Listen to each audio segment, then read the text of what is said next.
Hi, today we're going to talk about a book from TKO called The Fearsome Dr. Fang.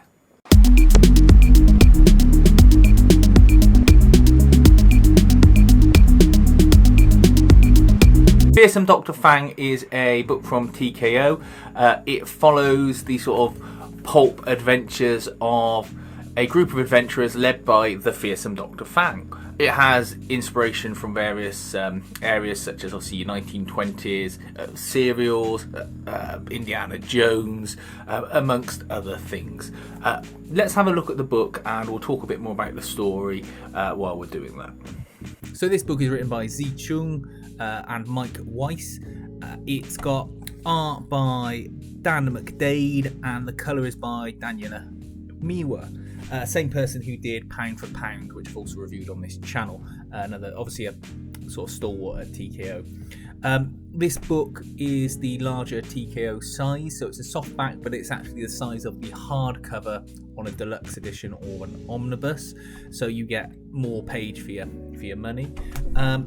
It comes in around the £10 mark, and it's an interesting read. I don't like it as much as I like the other TKO books I've had, which are Pound for Pound and Red Fork, but I certainly wasn't disappointed, and I'm not annoyed that I own it or that I spent, a tenner on it. It starts in 1904, and it follows a policeman who lost his brother when trying to confront the fearsome Dr. Fang, a local villain. He is washed up and sort of Harvey Bullock-like, let's say, 2 years later, when Dr. Fang strikes again at a exhibit just at the same time as the earthquake in San Francisco. He ends up getting dragged along with Dr. Fang and a lady who wants this puzzle box that was on display, and you find out very quickly, so this isn't a spoiler, Dr. Fang's actually a sort of Captain Nemo-like hero, and that he's trying to stop, a world-ending event. They then get swept in an adventure where there's trips to sort of the Far East. There are people in the mountains. There's ancient machinery. All that kind of stuff. I'm trying not to spoil it because if I just give you the beats of the story, I just reveal too much. But there's a bad guy. They're all teamed up. They have their sort of bickerings. And eventually they come to a conclusion. It feels very much like a sort of Indiana Jones, The Mummy, with Brendan Fraser sort of imitator, but it's a fun read. Never once did I sit there and think I'm bored, I don't want to read this.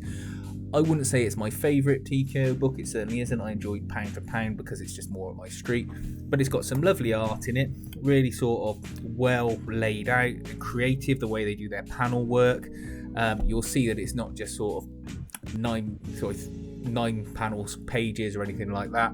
They actually try and be creative with how each page looks, and I'm guessing that's because they've been given artistic freedom with the book, and the style as well is just fun, and all the characters feel slightly real even though you know what their roles are. I'd say give it a try if you want something different, or if you like that kind of pulp adventure story. It's certainly worth checking out. So that's the book. I think it was an okay read. It was fine to have in my collection. The TKO books are nice. They got that bigger size, so they look a bit different on the shelf. And it was interesting to get this to have a look at. I got it for under £10, so I don't feel cheated or like I was ripped off in any way. I would say I wouldn't pay more than that for it, just because it wasn't stellar, but it was not terrible at all. It was interesting, it had fun ideas. It just needed a little bit more something. Don't know what, just something. Let me know what you think about it. Please feel free to like, subscribe, check out the Instagram and the website for updates. There's reviews on there that wouldn't necessarily be on the YouTube channel, just because they're about single issues and things like that. And please feel free to like and subscribe, and thanks for watching.